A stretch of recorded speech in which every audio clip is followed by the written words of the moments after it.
Good morning, everyone, or good afternoon if you're connected from a different time zone. Welcome to this new webinar of the StandICT project organized by the Standards Academy. This is a webinar focused on India, ICT standardization in India, and it's the second, let's say, episode of our series of events on geopolitics. We had one in January. This is the second, and we'll have more after the summer break. My name is Giuffrida. I'm from Trust IT. This morning, I will represent the consortium of the StandICT project together with Knut Blind, professor at Fraunhofer, who's the main organizer of this event and also the chair of the academy. I will be here on behalf of the whole consortium of the project that you see, whose partners and logos you see in this slide. As you can guess from the title, this event, of course, is focused on India, so our main speakers will be Indian representatives.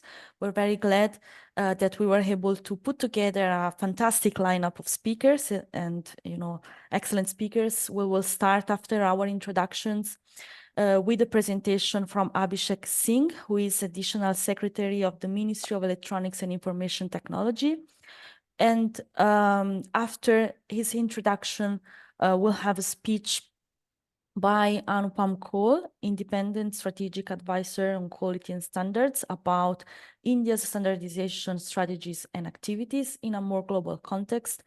Then we'll deep dive into the opportunities and challenges for the cooperation between Europe and India in standardization. This presentation will be given by Dinesh Chand Sharma, seconded European standardization expert in India. And then we'll close the presentations with a focus on ICT standardization activities of India. This presentation will be given by Anupam Kaul, ICT expert from IEC and Tata Consultancy. We will have a Q&A session at the end. However, feel free, to put your questions whenever you have them in the Q&A box.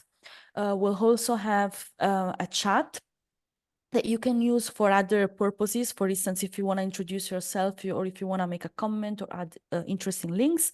Instead, if you have questions, put them in the Q&A box and we'll address at the end, or the speakers will type the answers if we have many questions during the event. This event is being recorded. You should have received a warning in the beginning, and the recordings and the slides will be available in the next few days on our website and YouTube channel. And I think that's it. Before officially starting the event and leaving the floor to Knut, I just want to inform you we have another two events, not organized by the Academy, but organized in general by the StandICT consortium. These are very interesting. They're also very close to one another. One on the 6th of June about human rights and ICT standardization, and another one on the 7th of June on digital product passport. The topics, however, are different, so we think are useful and interesting for you. Both events are organized with HS Booster, and I'll provide the link later on in the chat for you to register. So I think that's all. And I leave the floor to Knut to start the event. Thank you very much. Thank you very much, Maria, for giving us the framework and some information about the housekeeping here.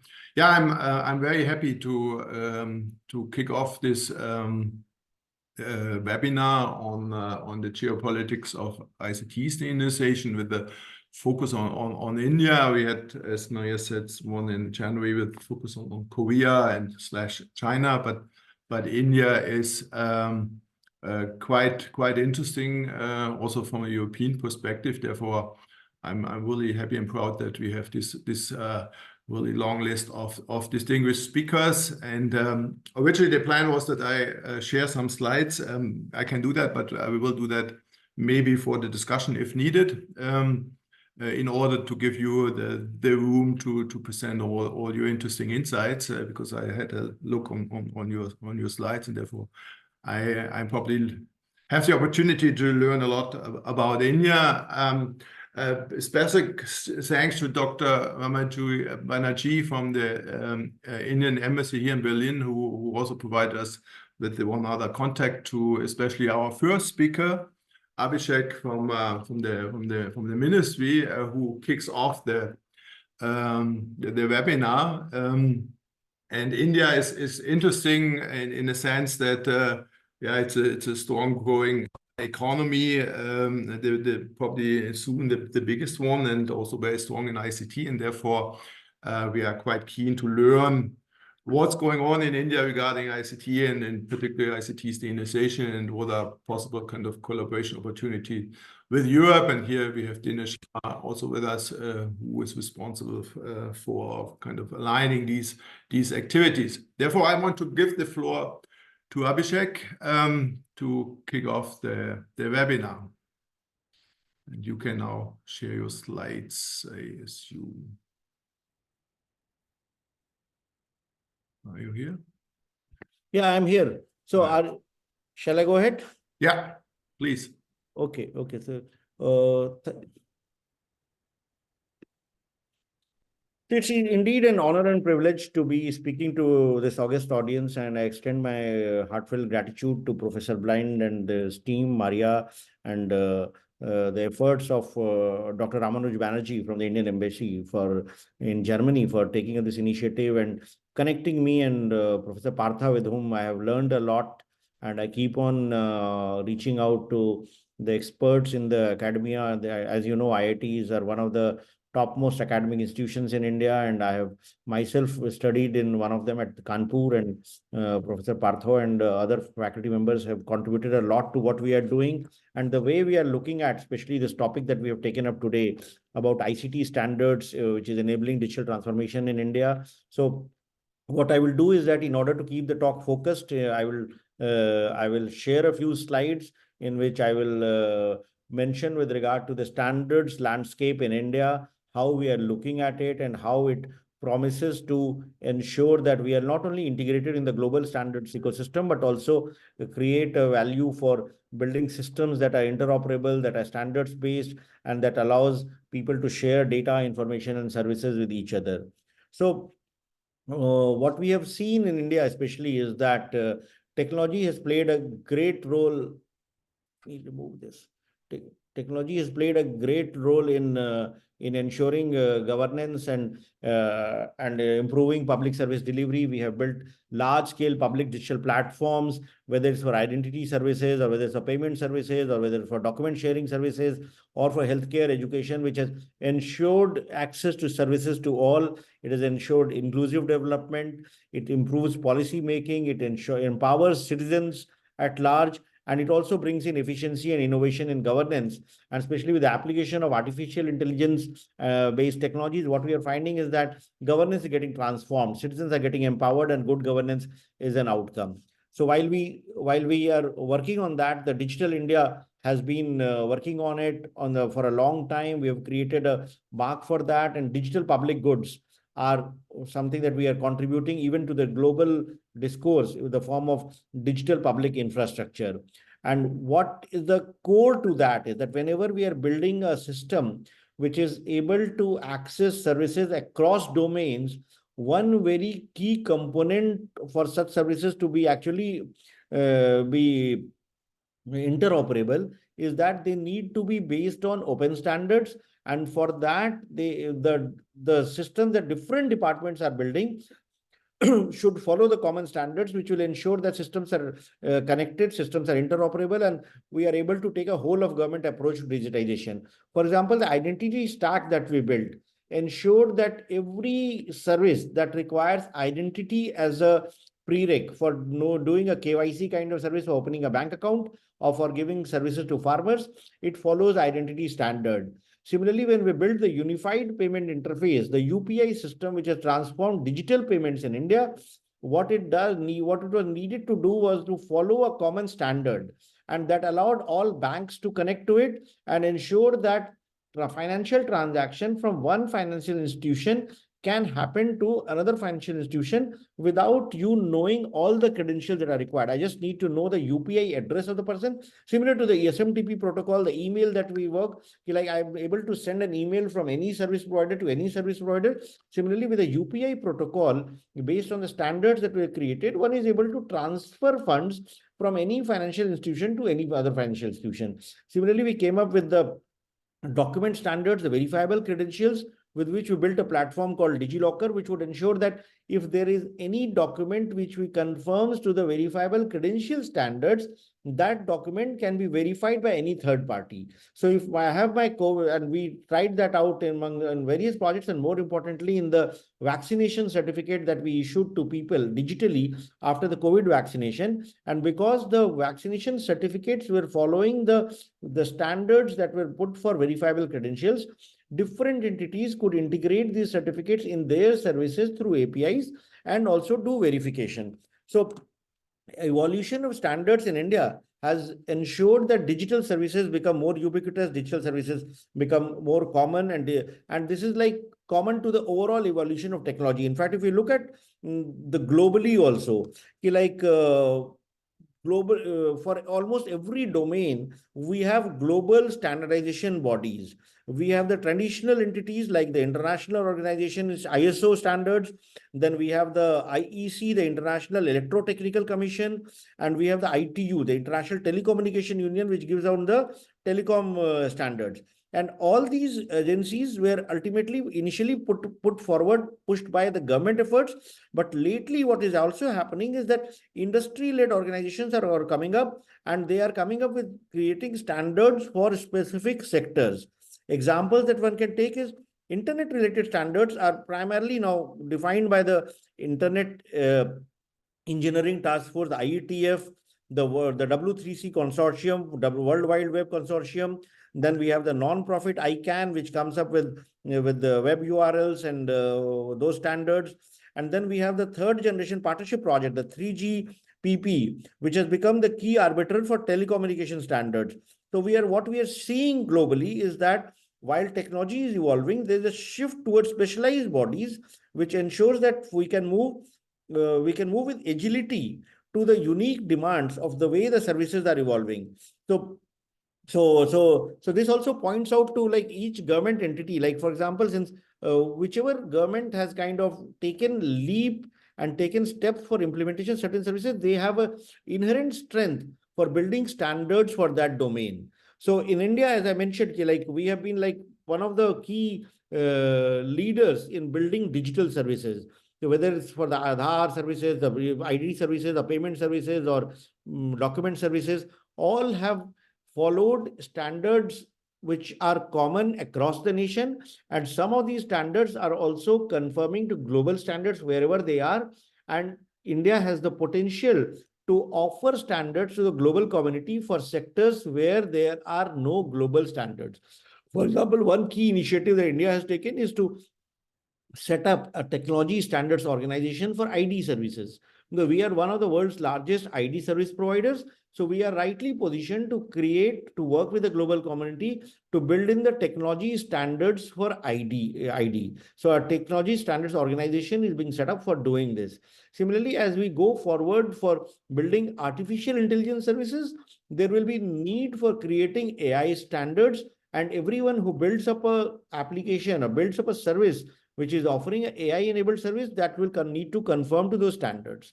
So I will just quickly run through like the overall evolution, how it has happened in the last few years within India. Is of course, we began with the e-governance, what we call, which is now more commonly known as digital government, and it required standardizing to begin with the metadata and data standards for demographics.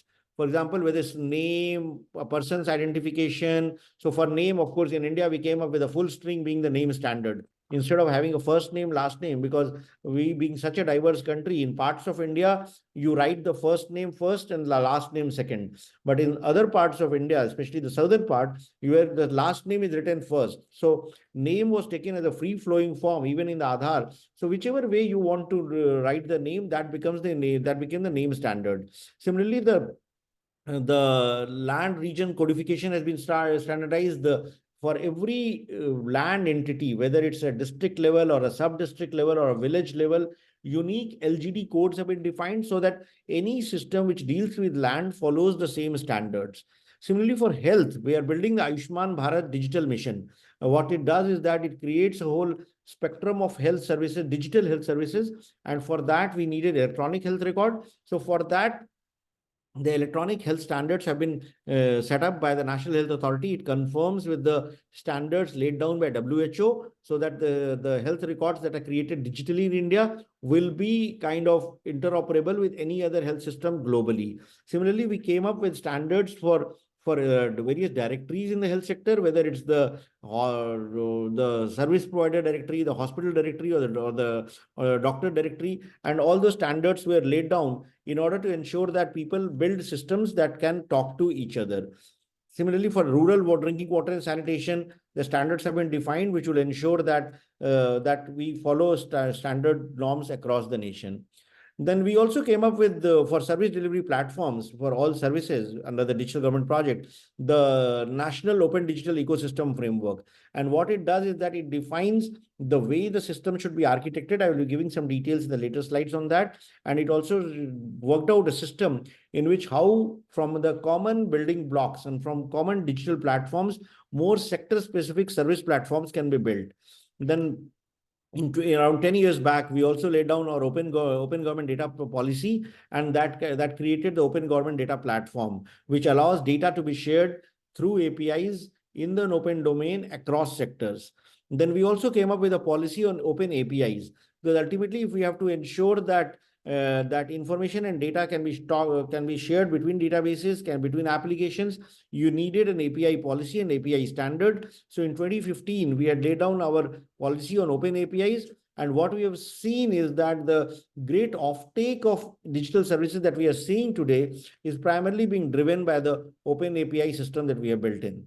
Then for digital government services, there was a framework that came up with the interoperability framework, which ensured that all relevant data, whether suppose it's data related to healthcare, and that some part of that data, whether somebody is having a learning disability or any other kind of disability, if that kind of information is relevant for some other system, for example, the school education system, that information could be shared. The interoperability framework for e-governance was defined, and that allowed sharing of relevant data following the standards, the key standards, the metadata standards to be shared across various systems.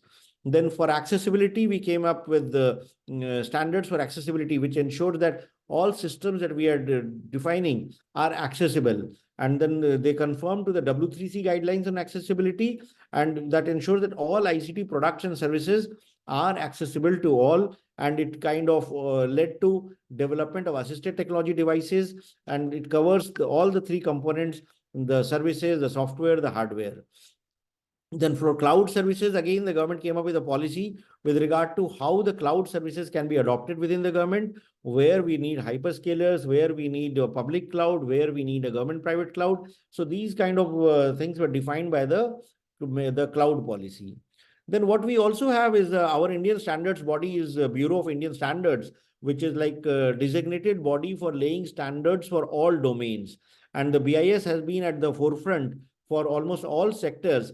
And more so with the evolution of artificial intelligence, BIS has also come up with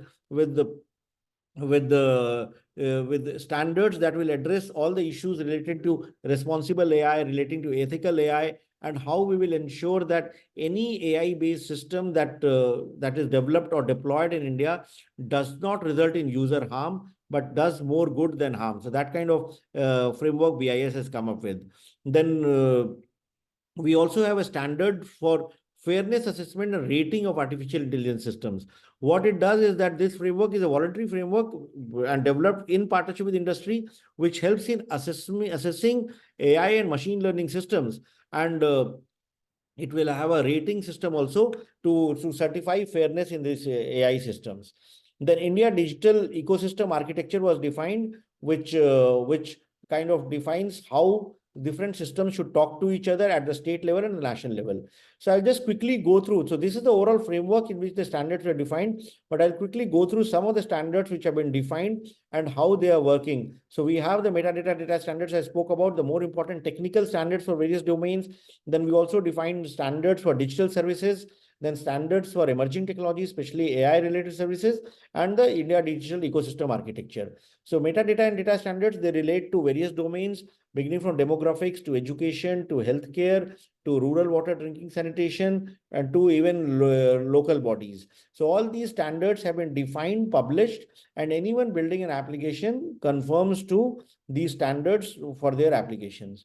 Then technical standards have been defined at various levels. One, of course, is the interoperable framework for e-governance, IFEG, and here we are following the international standards as and where they exist. And wherever they don't exist, then we try to confirm them to the most nearest universally acceptable standards. So these are standard, these are like something which is followed globally, and it conforms to the standards laid down by ISO and other global bodies for technical systems and applications. Then biometrics, when we built the Aadhaar project, we came up with the standards that for biometrics, for the fingerprints, for the iris, and for the face image also. And all these standards, the biometric standards, have been used in our digital identity project Aadhaar. And these standards are also becoming part of the global standard framework on ID services. And the Technology Standards Organization for ID that is being set up here will ensure that any other country which is trying to build up a biometric-based ID services follows by and large similar standards so that different systems can talk to each other. So if at some point of time we are thinking of building up a universal passport verification or visa issuance system that can be verified globally, then if it follows a similar biometric standard, that would ensure that objective is met. Then for various languages, we are a diverse country, we have multiple languages in India, and for the communications to happen seamlessly across languages, we came up with the language technology standards, the font standard, the character encoding standard, and that ensures that any content that is created in any language can be read. And this is being incorporated in the project called Bhashini that we are implementing in India. Then we also have standards for consent and e-authentication, because for most services, when we take digital consent, and especially with the Personal Data Protection Act also coming in place now, there is always a requirement of taking a consent. So India came up with our consent framework way back in 2015, and also the e-authentication framework. So it defines how we handle credentials, how we identify who the person is, and in what ways one can authenticate themselves. And based on these, we have built up a national single sign-on called MeitY, which is integrated all across all government systems, so that one can authenticate oneself on any platform by using these standards.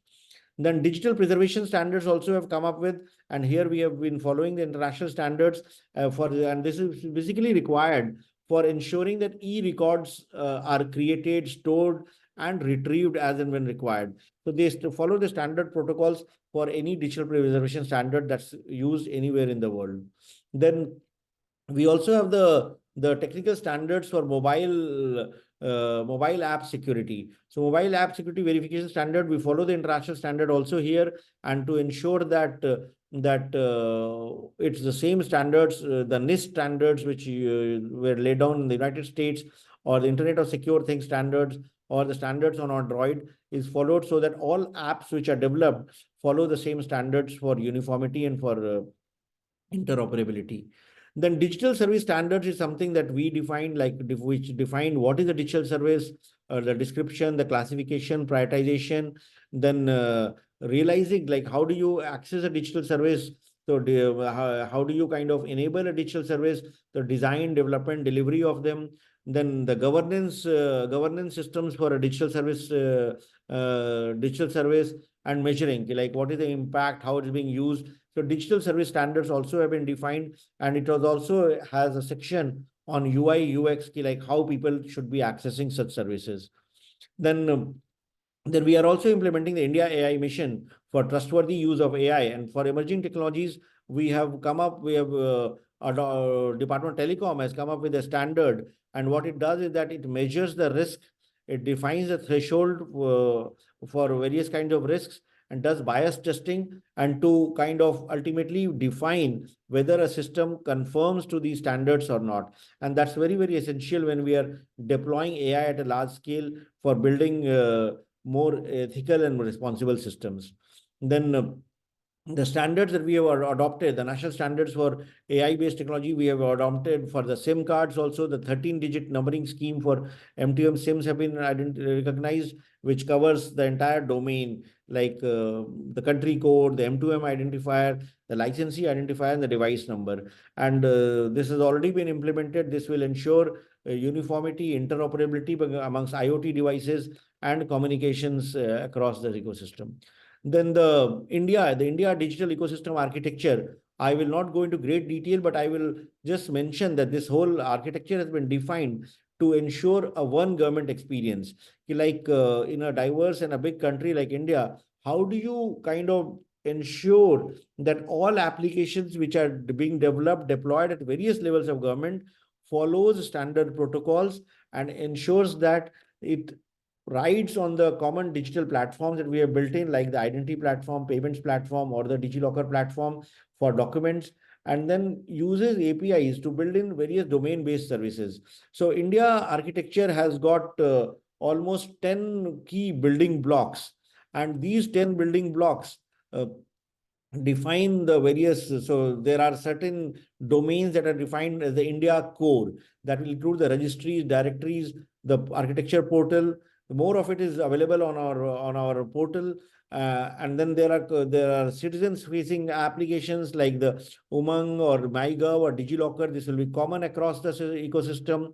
Then we have the various applications like the e-office, email, e-tal is available for the entire government ecosystem.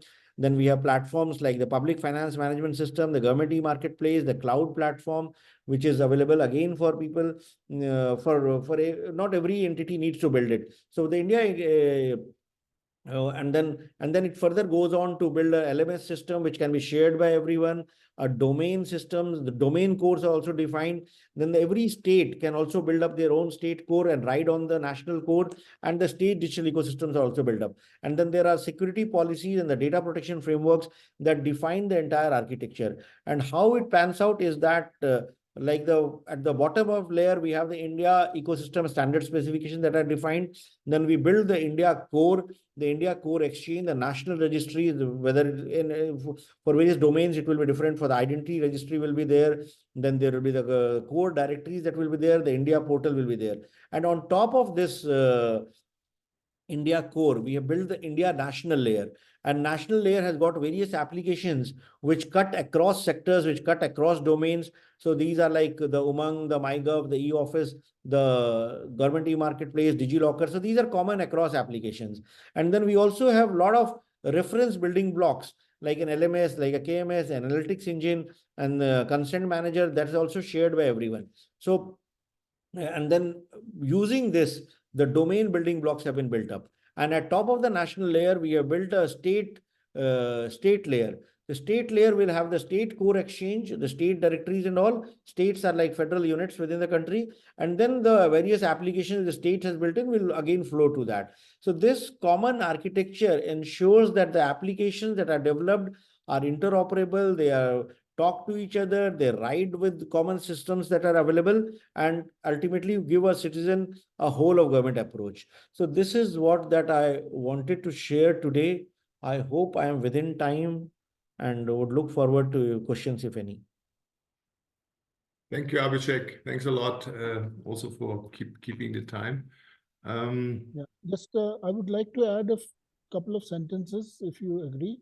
I think Abhishek has outlined the complete vision for India, and I would like to state that there are some very, very interesting things that everybody can experience from their whole cycle. For example, once we developed the National Digital Library of India, immediately it went on to these platforms, the Umang platform and the various other platforms.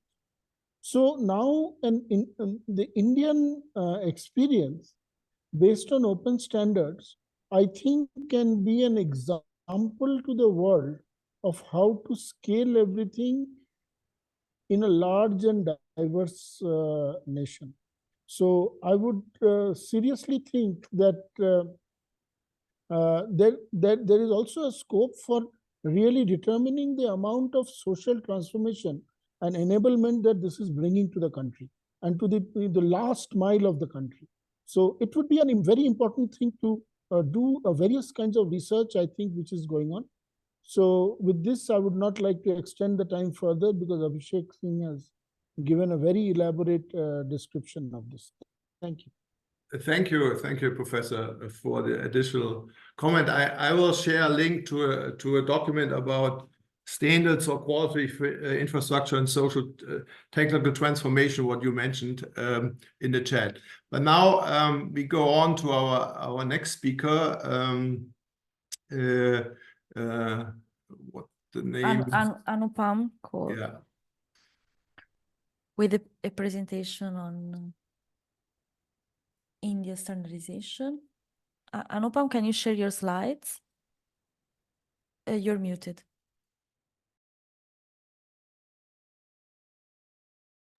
Yeah. Okay. Yeah, sure.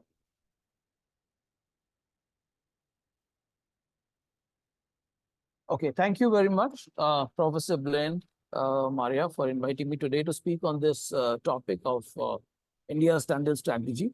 We just heard a very elaborate and very comprehensive talk from Mr. Abhishek Singh, who is a very senior functionary in the Government of India, representing the Ministry of Electronics and Information Technology, and one of the ministries which is actually highly technical in their domain and in the work that the way they implement it, which we have seen so far, and impacting all facets of all walks of life in India. So from a governance perspective, the amount of standards work that the ministry has done is really outstanding.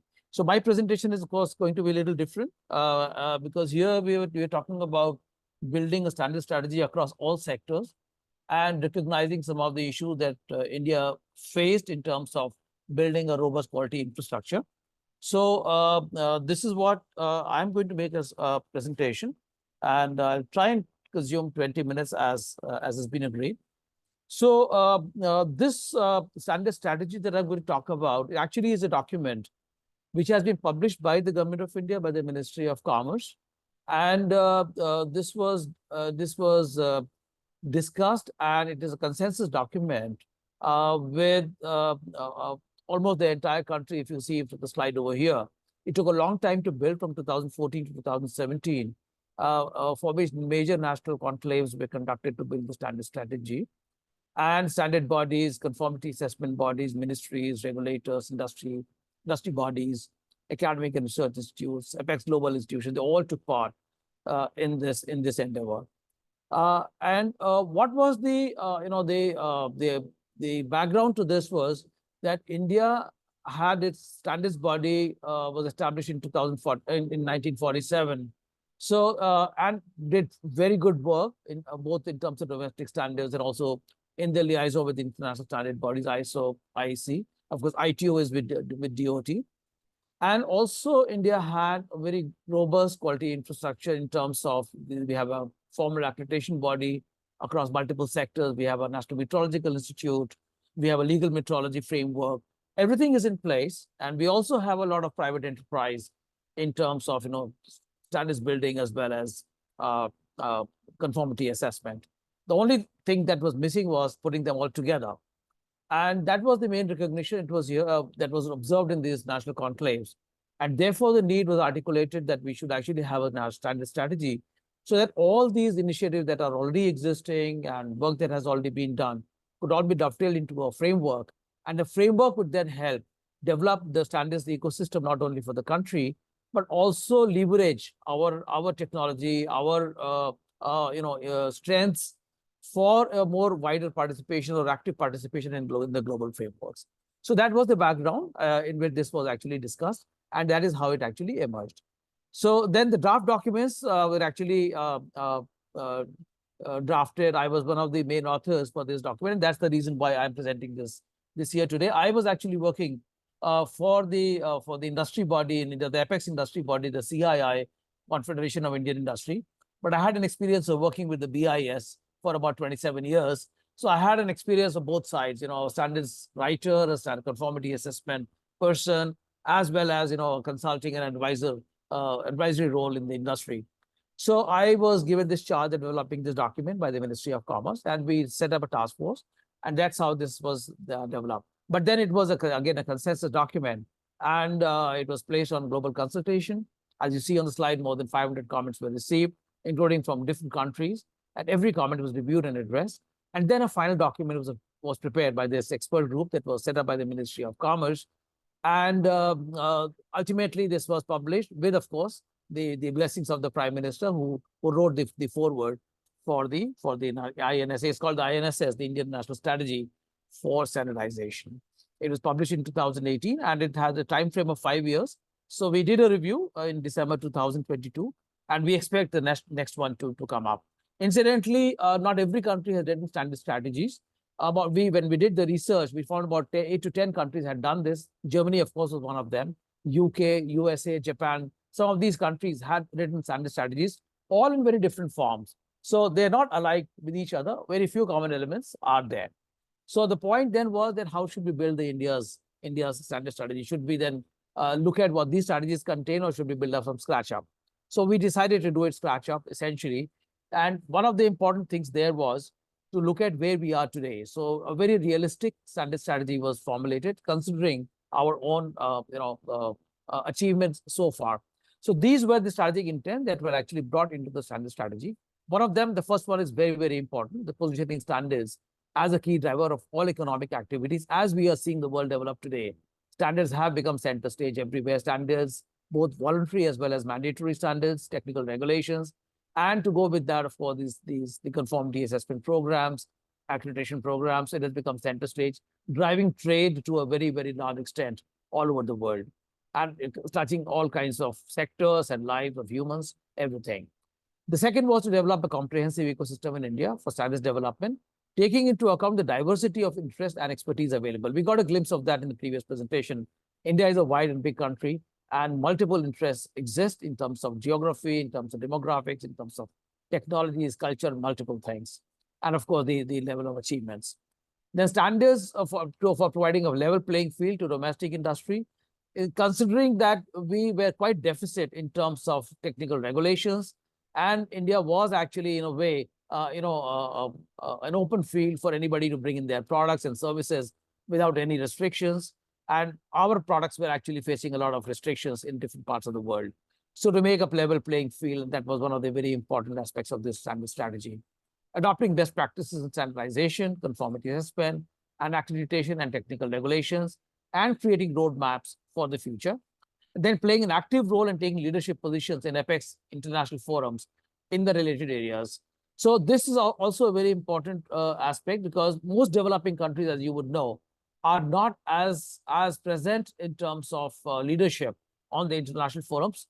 Germany, of course, is one of the leaders worldwide, but it's mostly the OECD countries who have 90% of the leaderships. China has the only country which has actually broken that fold and has occupied a lot of leadership positions.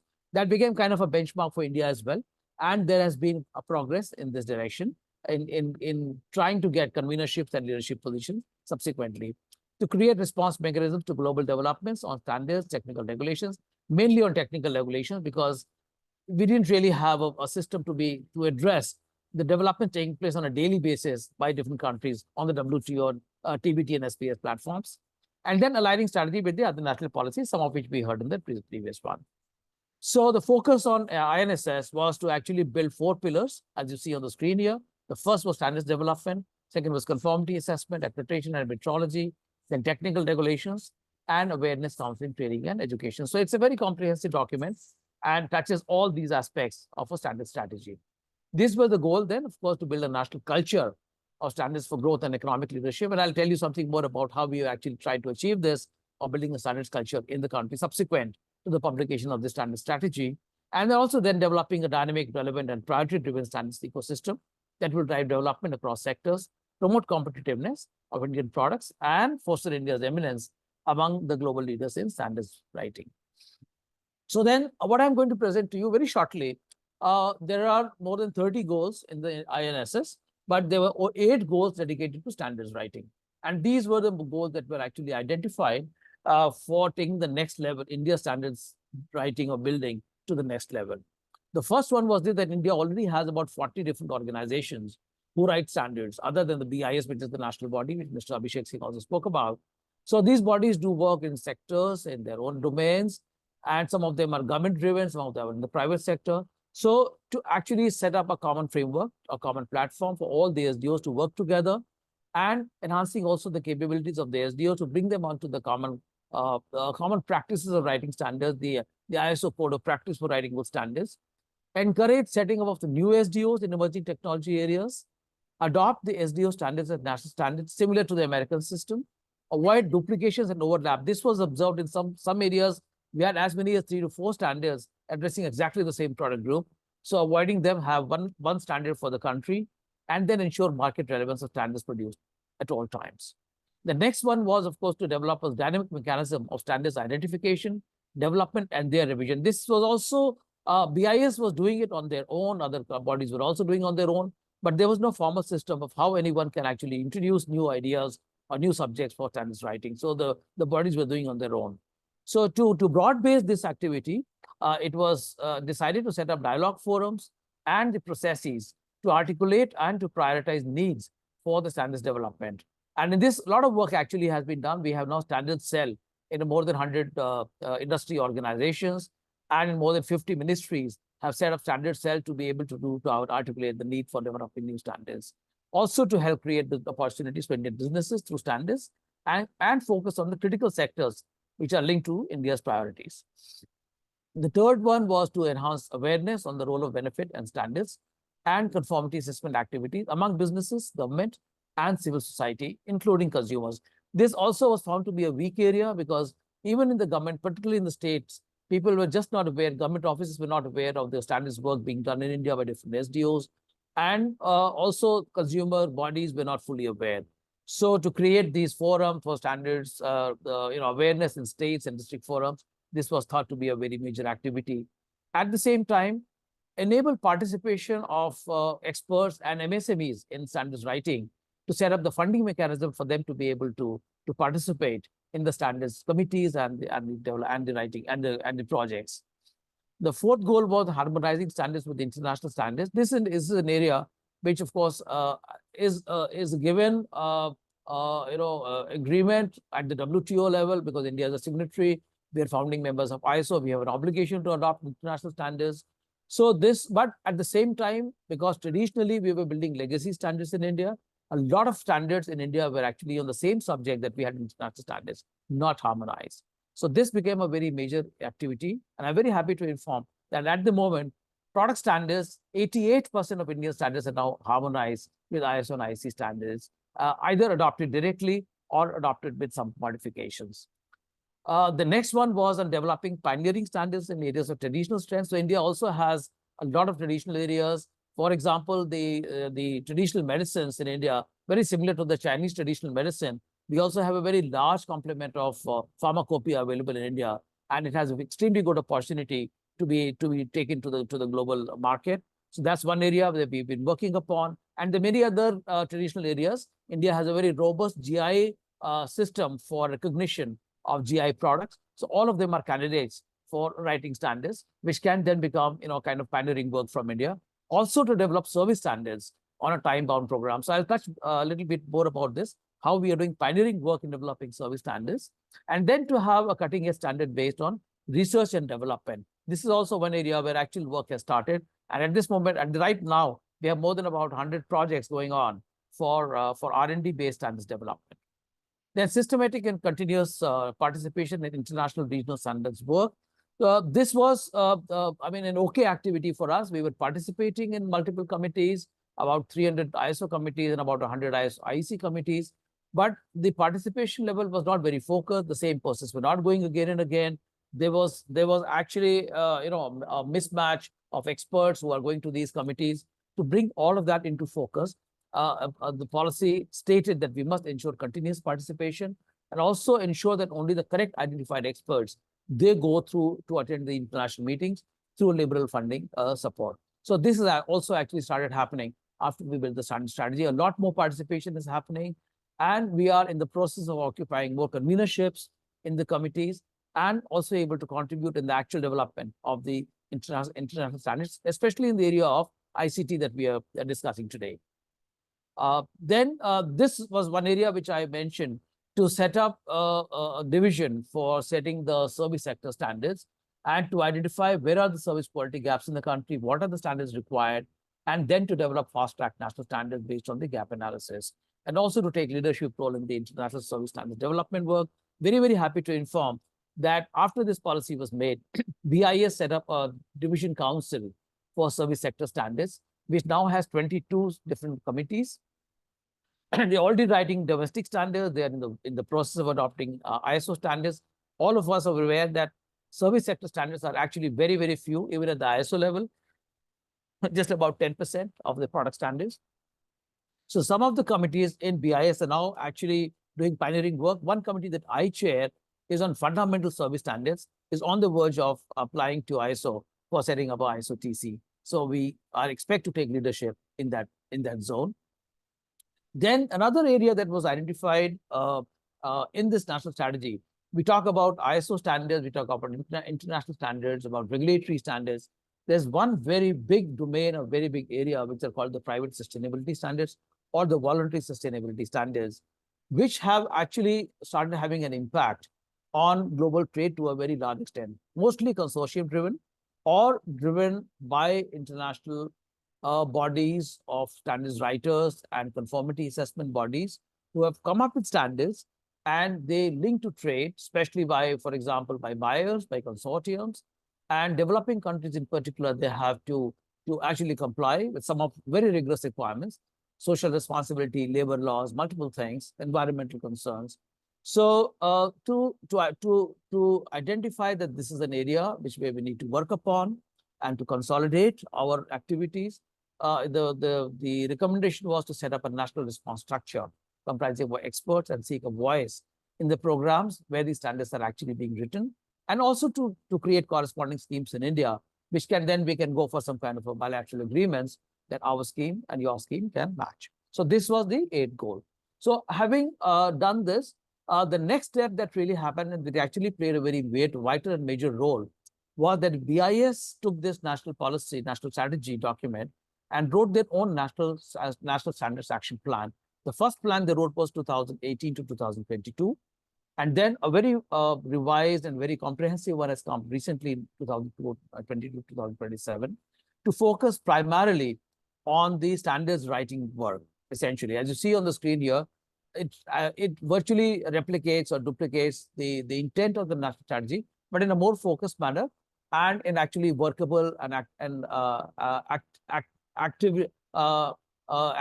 activities that can actually be implemented. So to prepare experts who can work on standards, focus on sustainability, subjects like circular economy, even sharing economy, technology changes, prevention of duplication, harmonization of standards, pushing adoption of Indian standards by other countries. This is actually a very interesting development. So many of the developing countries are actually looking towards Indian standards because they're probably able to relate more to our developing country standards. We have gone through those stages of development, and they are in the process of looking at our standards for adoption directly instead of going to the, developing their own standards. So this is an area of work that is actually going on right now, where we are actually mentoring some of these countries, the standard bodies, in developing the standards and also looking at the Indian standards as an option. Then the digital engineering and other enabling technologies identified as one of the key drivers of the future standardization.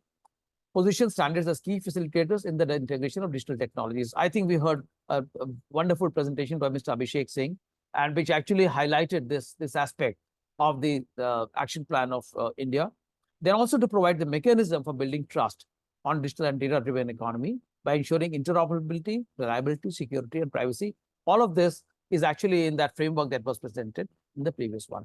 And this is coming actually from the Standards National Action Plan. It's actually a lift from there.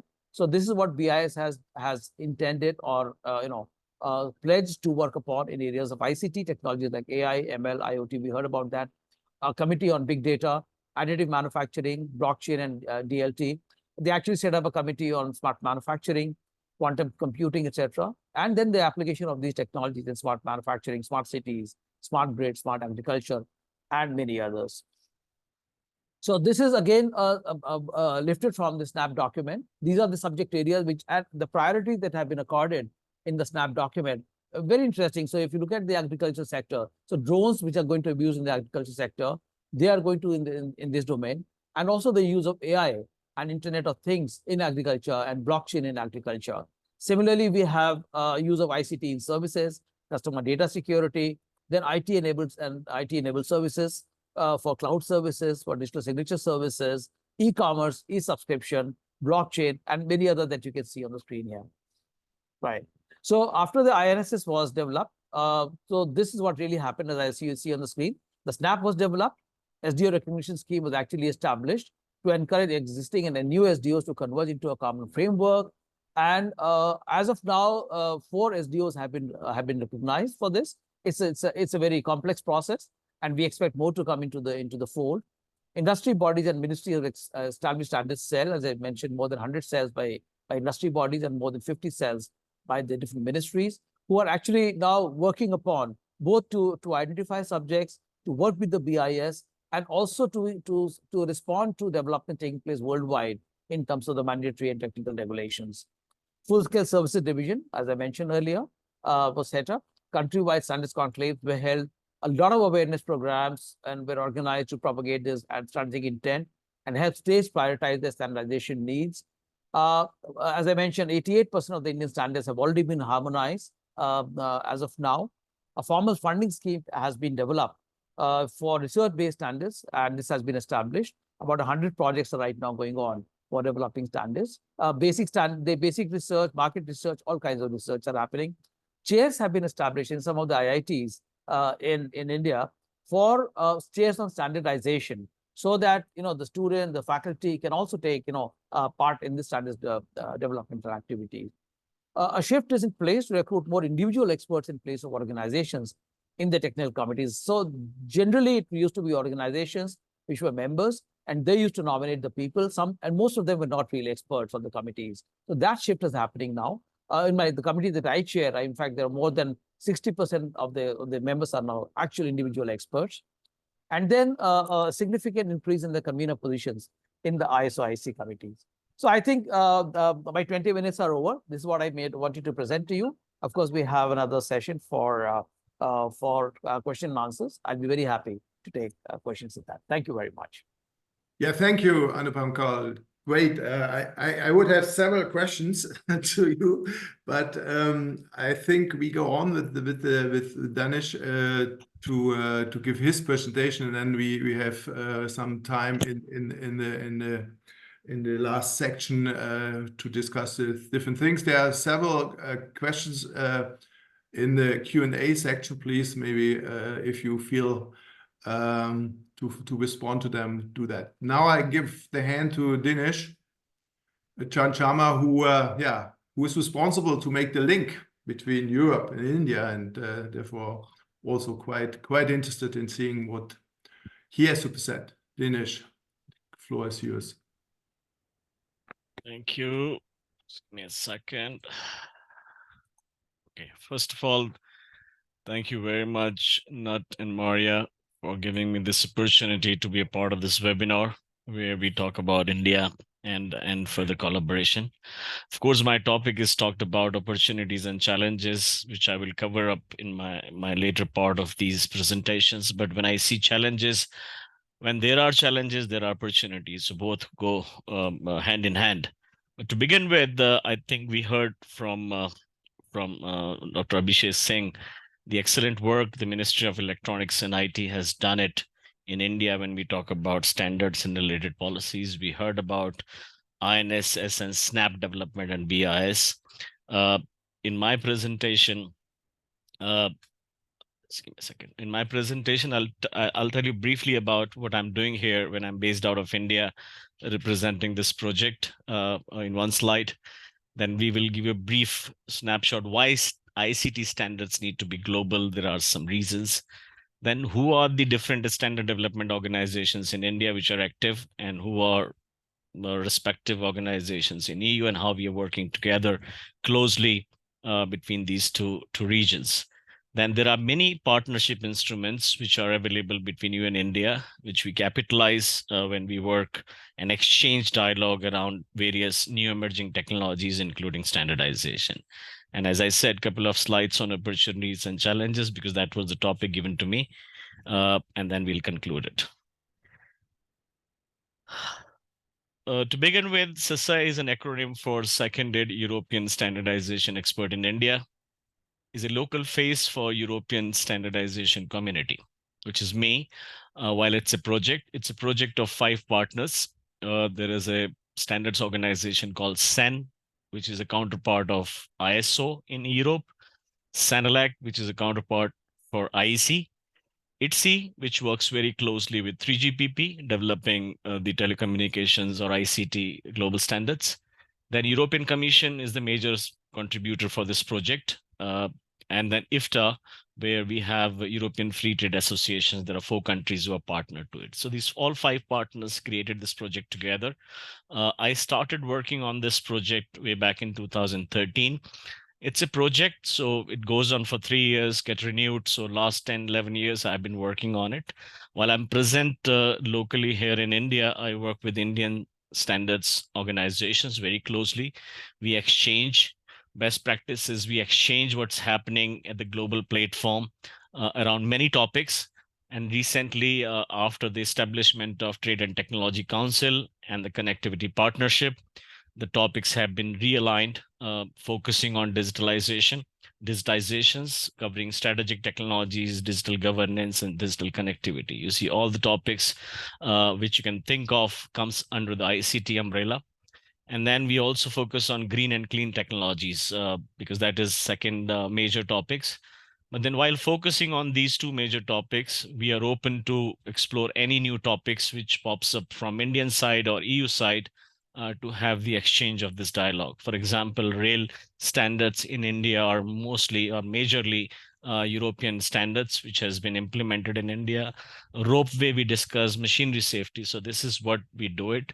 All the information about the project is available on these websites. I need not to talk about it. I think the community who is participating in this webinar is briefly aware of that standards is nothing but it's a document that defines technical or quality requirement with which current or future product, processes, and services, or even a method may comply with. Standards are voluntary in nature. They're always voluntary when they're developed. They are developed by the industry. They are developed by the interested parties. It's based on consensus, mostly driven by industry. At the end of it, standards are there to support the trade, which means it's an industry is a strong stakeholder developing this. And these are technical documents, hence technical experts participate in it. But then finally, once to have recognitions, they are recognized by the independent standardization bodies. ICT standards, because I think since the beginning of this webinar, we talked about interoperability. And interoperability is the most important aspect of it when we develop an ICT standard, that it need to be global. While other reasons it should be global is common languages and understanding. Yes, research should carry out in respective regions, nations, but when it reaches to a stage of standardization, it need to be global. So research could be local, but then standard need to be global. Interoperability, I did talk about it. Mobile communication is a very strongest example that you buy a mobile phone in India and you can roam around anywhere. So international roaming and the associated services. Affordability, especially for a nation like India, affordability is key, which means economies of scale is an important element to achieve this affordability. Then other benefits which we talk about since last few years due to this environmental sustainability aspect and societal aspects, it's a global trend, it's a global phenomena, it's a global requirement, since we need to work together to achieve those things. At the end of it, trade and economic growth in today's connected world has become global, which means demanding a global requirement as well. And global players, when we talk about, we heard about it, the ISO, IEC are the global organizations. JDC1 was formed to take care of the ICT topic. They worked together. ITU, Abhishek Singh ji talked about it. 3GPP, which is a third generation partnership project, focus on the 5G, 4G, 2G, 3G. Since 2G it started, and 5G is right now currently rolled out. They are focusing on the 5G advanced standardization, and discussion have started on the 6G. 1M, 2M was another partnership project similar to 3GPP, which focuses on machine-to-machine or IoT service layer standardization. And this is also another partnership project. A lot has been done in India. TEC has adopted these standards, and then CDOT has implemented a platform based on it. Okay. When we talk about standards organizations in Europe, there is a regulation, we call it 1025, which was released in 2012 by the European Parliament and Council. It has designated SENS, SANELAC, and ETSI as a 3 European standards organization. The purpose was to have a single market in Europe, which means combining all the member states to implement a common standards. While these individual member states have their national standard organizations, but they work together under the umbrella of SENS, SANELAC, and ETSI to have a single EN standard, which means replacing all the local standards if there is a development of EN standard, which is published in official journal.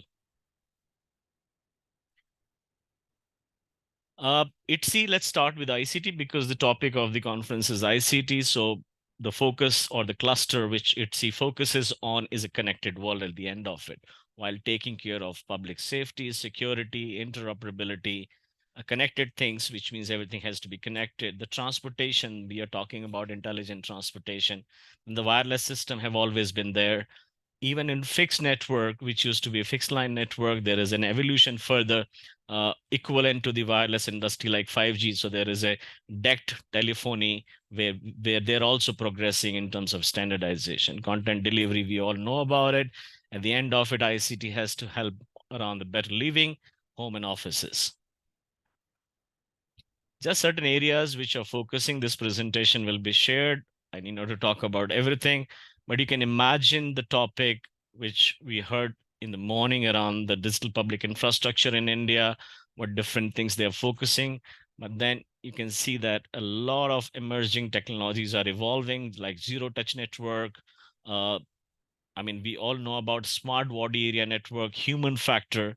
I think Abhishek Singh ji talked about accessibility, and to share with you the accessibility standard which was adopted in India and have become mandatory in India through Ministry of Electronic and IT is based on EN 301549. So it was an European standard which became a global standard.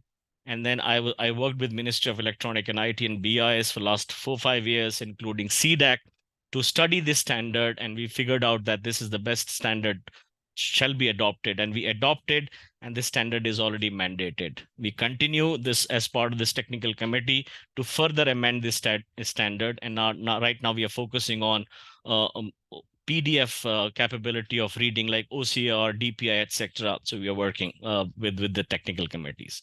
All other major areas like ITS, augmented reality, they all ride on these technologies like 4G, 5G, and 6G, but these are different use cases and different requirements, including the cybersecurity, broadcasting.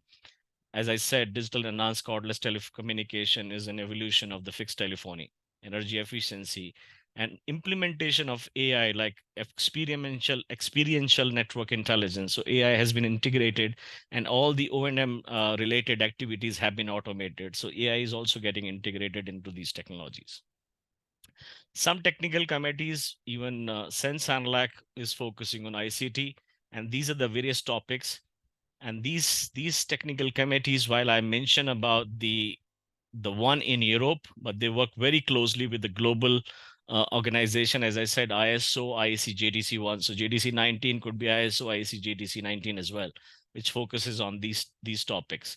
All these emerging topics like quantum technologies, artificial intelligence, e-accessibility, data protection, and digital competence, like skill development is also important when we talk about more and more digitalization. So these standards are developed by CENTC 428, smart manufacturing, assistive product and accessibility, and ICT professionalism and digital competence. These are few technical committees which I've mentioned, which are active and working on these topics while developing these standards.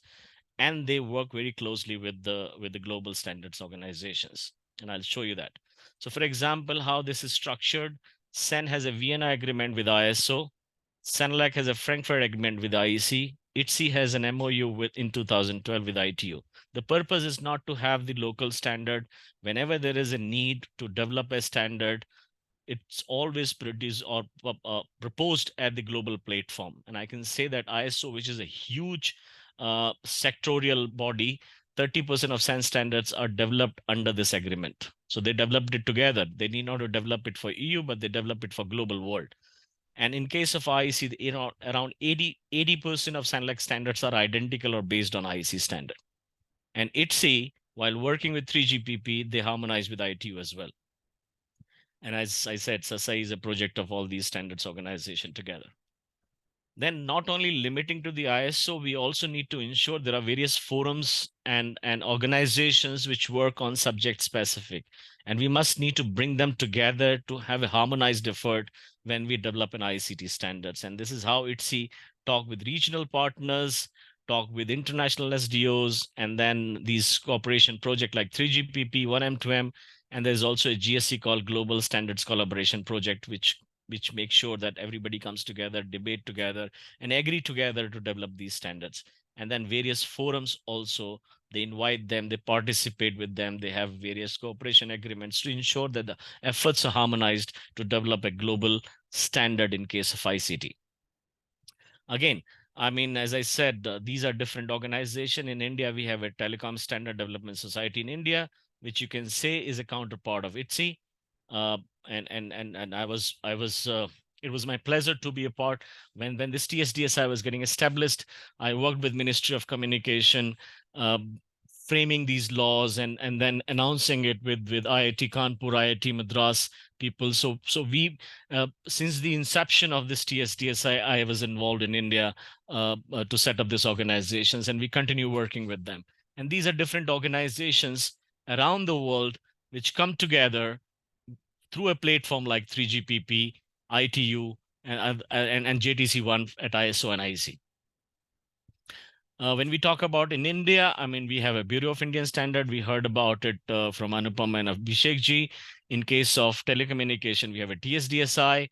But then we also have a Telecommunication Engineering Center, which is a Ministry of Communication Department of Telecom. They majorly work with the ITU side of it. So ITU has ITU Radio, ITU Technology, but then they also work very closely with TSDSI, because TSDSI is a society where industry come together. They transpose these standards from 3GPP, but then to make them national standard, you need an organization like TEC. So TEC makes those standards as a national standard.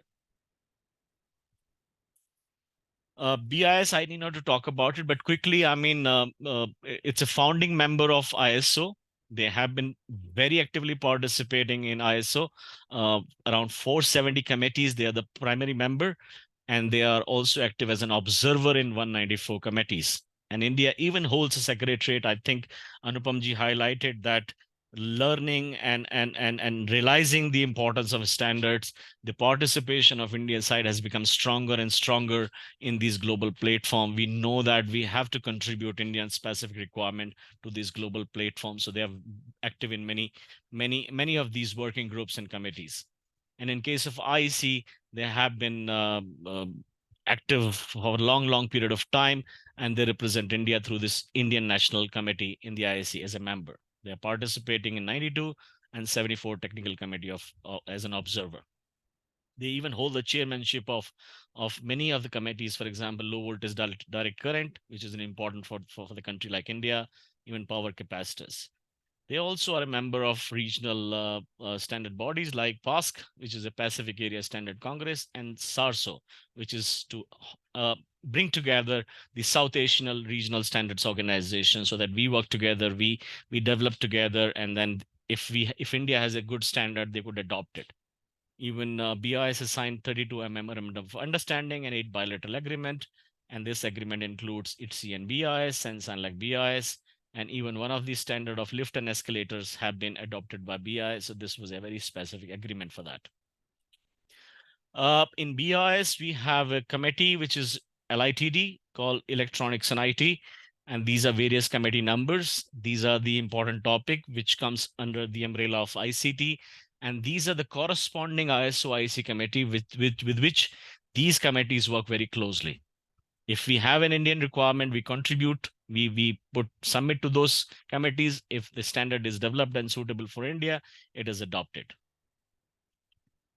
Telecommunication Standard Development Society of India, as I said, it was established somewhere around 2013 when I started with this project.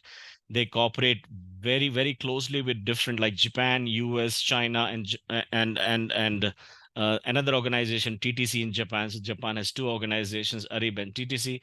So they have a letter of intent. They have a cooperation agreement with international STOs, like ITSI has a cooperation agreement with TSDSI, even open connectivity forums. Similarly, various other MOUs have been signed. The purpose is to work together with regional partners also while we work together at the partnership project like 3GPP or 1M2M. They are also a member of ITU, various study groups. They are organizational partner of 3GPP. And one big standard like 5G India 5G standard was developed by India. Now it is formally merged with 3GPP release 17. So it will be harmonized, and it is a very good standard for low mobility large cell, because in India, the demography demands to have that particular standard, and it has been harmonized with the global standards release 17. They are also partner type 1 on 1M2M, and they also constituent SDO for GSC as well. TEC, I talked about it. They finally make these standards transposed by TSD as national standards, and they are also working with ITU. EU-India partnership, there are many instruments, but I'm just referring the one which are recently active while the relationship goes long back. There is a roadmap to 2025. There was also a joint declaration of May 2021. And if I extract out around standardization, there is a strong agreement between EU and India to cooperate around standardization and its harmonization to international standards and promote existing standards. That has been a key criteria of establishing the strategic partnership. Various topics exist. You just name a topic which is emerging or need of the hour is a part of this: high performance computing, artificial intelligence, quantum technologies, the data protection. We have India has already, Act is already there, Digital Personal Data Protection Bill, like GDPR, they're framing the rules, climate change, clean tech, you name it, I mean, rail. So all these topics are there, and as and when opportunity arises, we work together, we exchange together through workshops, and I, being locally present, I share those status of the standardization around these topics. Even the Trade Technology Council was established between the two regions. There are 3 working groups. In the next slides, I'll show you what different topics we are talking about it. EU-India also have a connectivity partnership, which is aligned with a global gateway to work on this infrastructure partnership. Even in G20, last G20, they have agreed to build strengthen this connectivity partnership among the like-minded partners. And while developing this infrastructure, they have ensured as part of this agreement that we will implement relevant international standard to ensure a level playing field. EU-India also have a free trade agreement ongoing, which is under negotiations, and it was relaunched as well. These are various topics which exist under these different working groups. In case of digitalizations, these topics I highlighted in my previous slides, which is also my priority sectors or my priority topics where I focus on. And in case of green and clean technologies, these are the topics.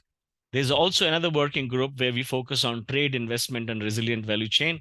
And there we talked about the promotion of international standards and eliminate the technical barrier, trade barriers, or market access issues as part of this.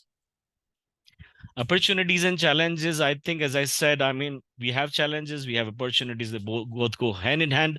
Don't treat challenge as a hinder or as a bottleneck, but they both go hand in hand. If you talk about economic growth and trade enhancement, aligning standards facilitates easier market access for goods and services, boosting bilateral trade.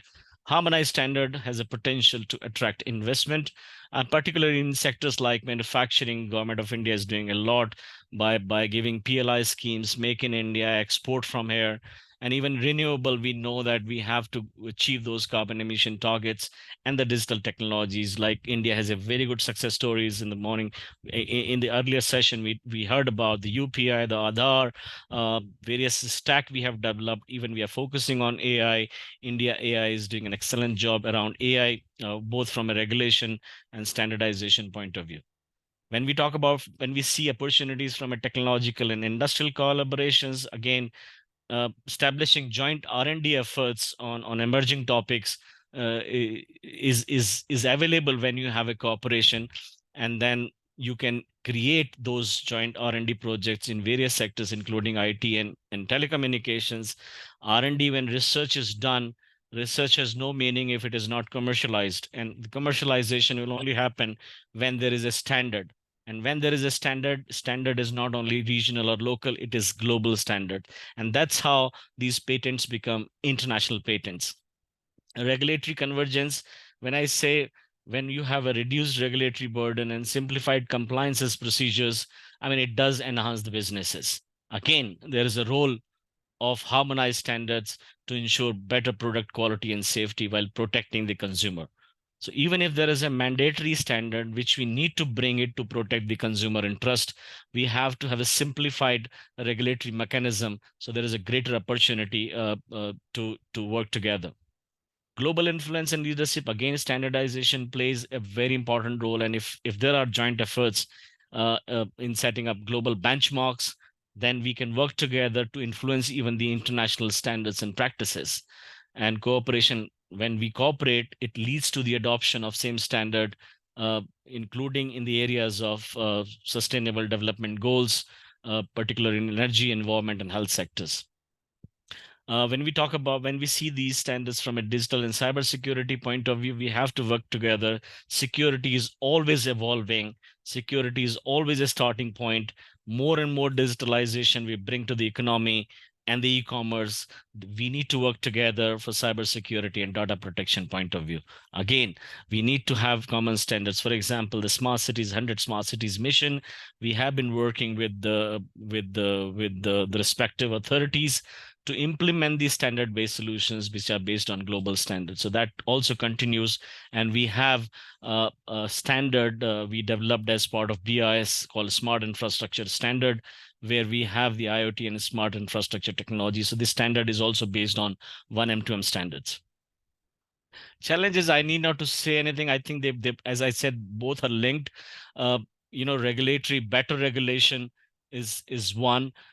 Government of India is doing a lot to improve the ease of doing business, ease of doing environment in India, and they are ready to go for next level, and they're studying various regulations, and we share those better regulation practices. So regulatory will always remain there, an area for improvement. So this could be seen as a challenge, but it's an opportunity also to align it.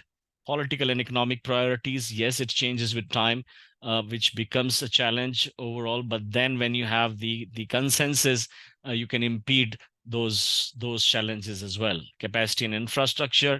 A country like India needs a lot of capacity building and infrastructure development, which means if they are not built on global standards, probably you will lose out those investments and they will become null and void in very few years. So this is what sometime we see it. In the past we have seen it, but then it's improving day and day, realizing that we develop some product in India, it has to be for the global market, and stakeholder coordination is improving. So all these challenges which I've highlighted, just because it was the demand of the topic, but then I don't see them as a challenges. I think it extends an opportunity to work together, align together, harmonize together when we see it from standardization point of view. Then if I conclude my presentation, I can say that the rapid technological progress, I mean, the technology is evolving very fast. We all understand digitalization is not the, it's not the need, it's needed. It's like a building block on which we have to grow together, which also means that we need harmonized and global standards, especially in the area of information and communication technologies. ICT standard, as I said in my previous slides, due to the fact of interoperabilities, the Standard Development Organization must work together even to address the convergence. I mean, the many sectors like satellite, the broadcasting, the telecommunications, the electronic industry, they all are converging. And even the non-ICT players are implementing ICT solutions, calling them smart. So it's huge. We need to work together. We need to develop these standards together while sitting at the global platform. I mean, various instruments exist. We must continue our cooperations. Integrating research into standardization is must. And that's why in EU we say standard-based research. And it is crucial to identify and address emerging topics in the key areas of ICT technologies. As I said, new players are emerging, new players are coming, smart convergence, OTT, they're creating a situation of fragmentation. We must avoid them through closer working and while continuing the exchange between the SDOs in respective regions. I mean, for example, in EU, there is a coordination group. We know that ICT is handled by SenseAnalec as well as ITSI. So they come together and they say, let's work together to develop and ensure we don't duplicate the same efforts. Let's ensure that when the standards are developed, there is a single standard for one particular topic and it's harmonized. With that, I extend my sincere thanks, and I hope I could do justice to the session. Thank you very much. Thank you, Dinesh. Thank you very much. Again, I could jump on different things you presented, especially the opportunities and the challenges. And since you mentioned research and standardization, since I'm the chairman of STEA at the SenseAnalec kind of platform, I include a link on research-based standards, which might be also interesting for our Indian guest. But without further here making self-promotion, I move on to our last speaker, Anupam Kaul, expert mainly active at IEC, to conclude. And maybe we have then in the last remaining time some time for discussion. Prepare maybe your questions, ideas already in order to have then a very lively discussion. Here now, Anupam Kaul, I give you the floor. Thank you. Thank you, Knut. So thanks for this opportunity to speak on this topic of geopolitics of ICT standardization. And I have been hearing very esteemed speakers since the start of this webinar. And what Mr. Singh said at the onset, as an Indian, I cannot feel something less than of a very proud man and citizen of India, because the kind of rollout which Government of India has done is exemplary. So thanks to Mr. Singh and his team for doing that. Again, to Mr. Kaul, he talked about the different aspects of SNAP and INSS. So what I'm going to talk about is taking the cues from what the speakers have already told till at this point in time. And Dinesh, as always, has been extremely well organized in his thought of bringing out the cooperation side of different SDOs. So what is at the plate now, and what is the strategy and activities which is happening on the ground? So let us take a very quick shot at what is at the table. So what was done was a study of the number of new work item proposals which has come into ISO or IEC or JTC1, where the ICT standardization takes place, and ITU over the last 5 quarters. So the period selected here was from January 22 to March 23. So the numbers, if you want some recent numbers, those are available, but this is a study which has concluded. Now, here what is being seen very clearly is that on an average, 200 to 300 standards, new standards come up every quarter in ISO. Somewhere around 50 to 60 standards come up in IEC.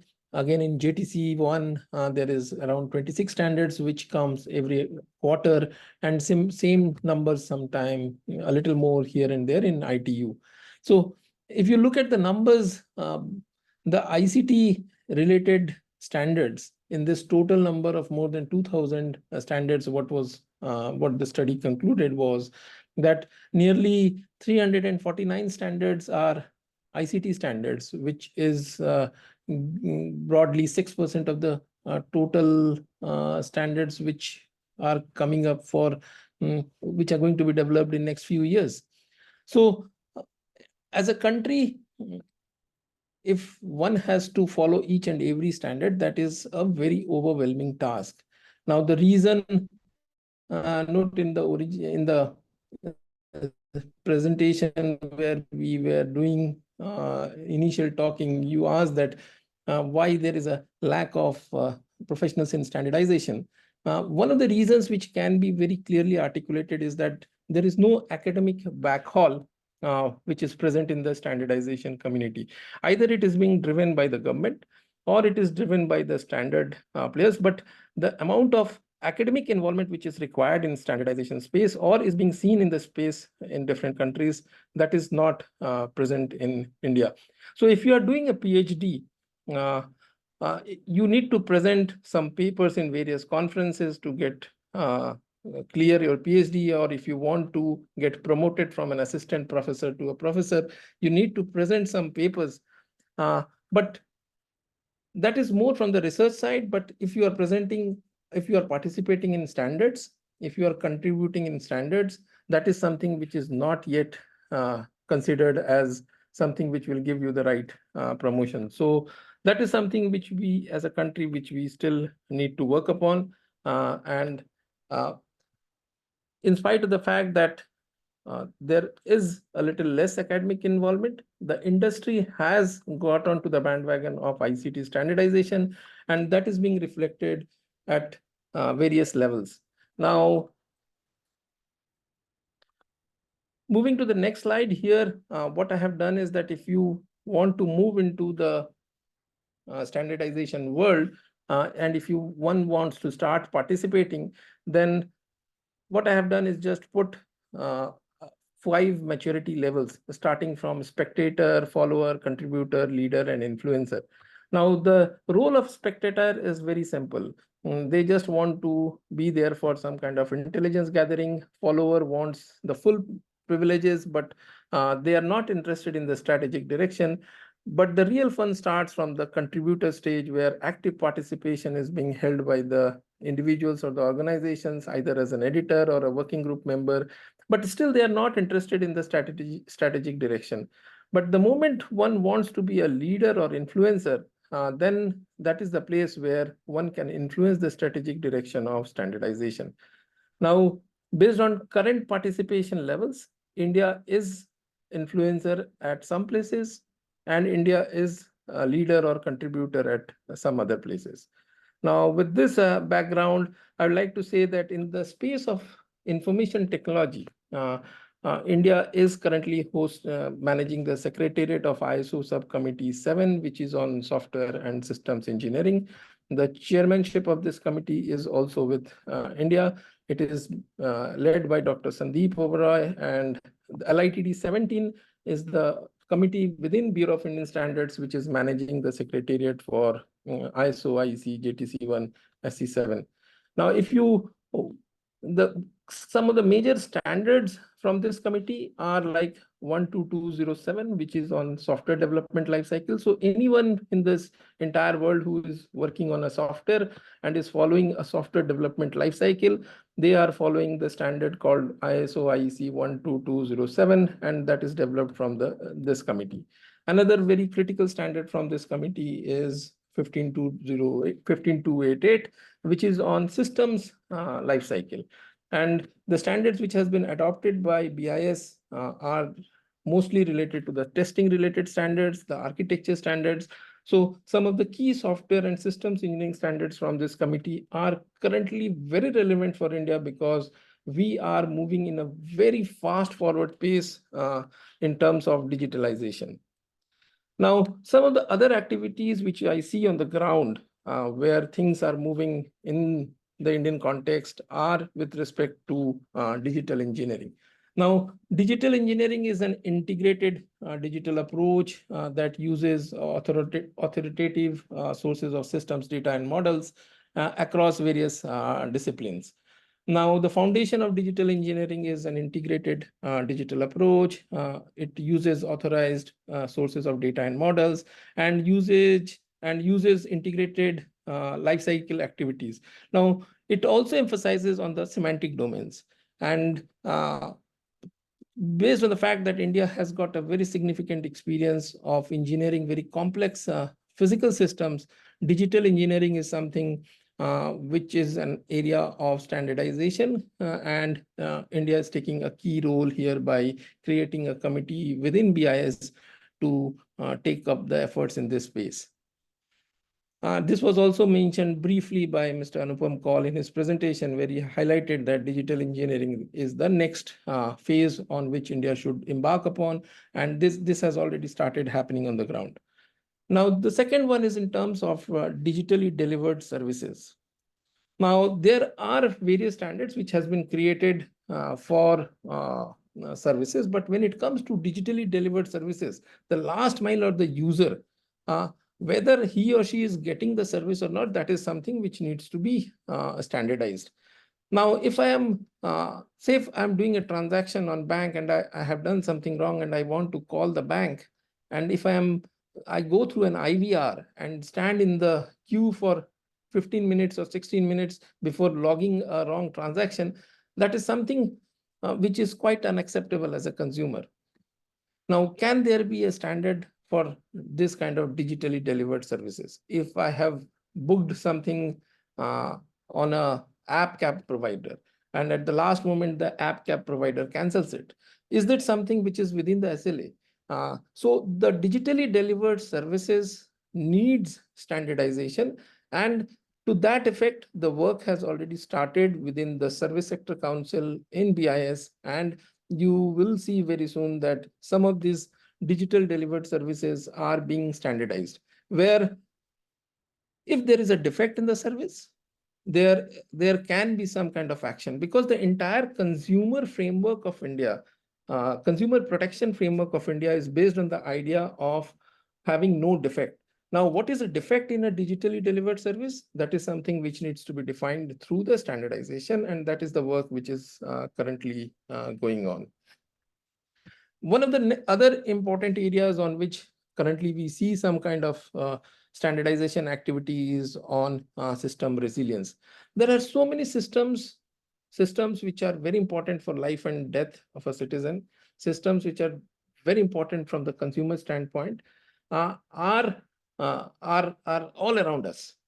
Now, if we just talk about resilience, the academic meaning of the resilience is it is the ability of something to come back from adversity. Now, if something wrong happens with the system, wherein our entire life is preserved nowadays, how does that system will come back in case of an adversity? What are going to be the metrics for system resilience? And whether resilience is just going to be an attribute for a quality of a system, or is it a complete field in itself? So on this, there is a good amount of work which has started on the ground. Standards areas have been identified, and very soon we will see some very definitive standards in the space of system resilience. Other key areas on which we see standardization happening in this space is in terms of artificial intelligence, where explainable AI is the one which is on the focus.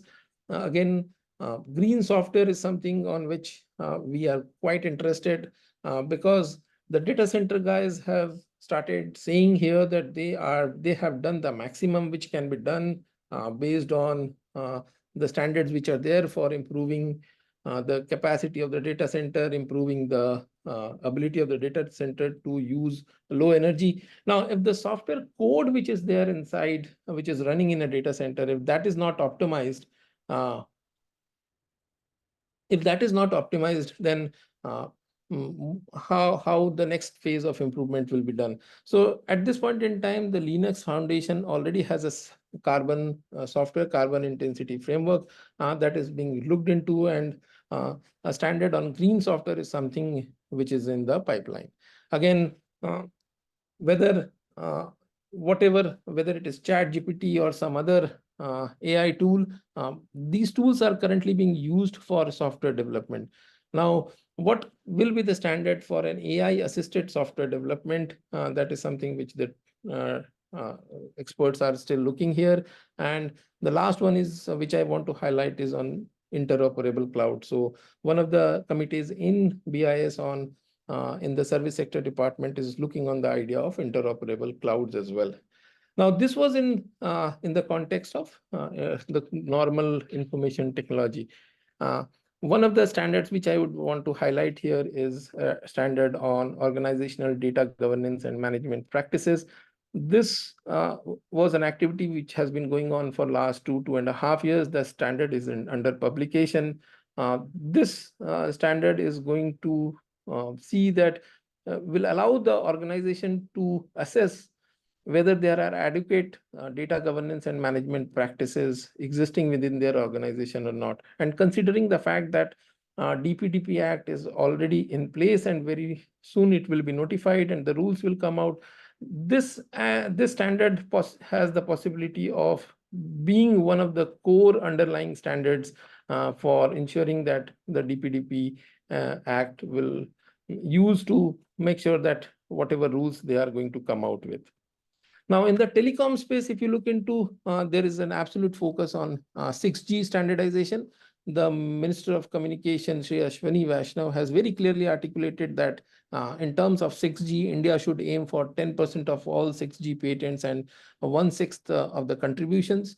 To this effect, Bharat 6G Alliance and 6G Apex Council has been set up. Bharat 6G vision has been published and electronics manufacturing ecosystem has been incentivized. Now, this entire manufacturing thing is resting upon the ability to use the standardization ecosystem pretty well. Now, here the key developments which we see here is that there are various working groups which has been created corresponding to the international organizations, whether it is ITU-T, ITU-R, ITU-D, 3GPP or IEEE. And the best part, what we are observing here is that there is a very strong collaboration between TEC, TSDSI, CDOT, Department of Telecommunication, and they have also come up with the standards coordination portal so that there is not much overlap and people are knowing that what is being done by the other department. There is a very strong focus on standard essential patents. Now, when people are writing the specifications, possibly there is a less disclosure of the standardization, what the patents which are there. So there is a mindset change and we are going through this transformation where we are finding that the disclosure is a good option. There is a very good disclosure policy frameworks within most of the standard development organizations in India. And that is what we are going to see in next few years. Incidentally, WTSA 2024 is going to be hosted in Delhi from 15th to 24th October. Again, this is the time where most of the SDOs in the telecom space are going to come together and they will be in India in the next few months. Now, if we look into the internet space, that is again a space where we see a lot of standardization. So we have seen the application layer, we have seen the telecom layer. Now, this backhaul or the internet, that is a place where we also use a lot of standards.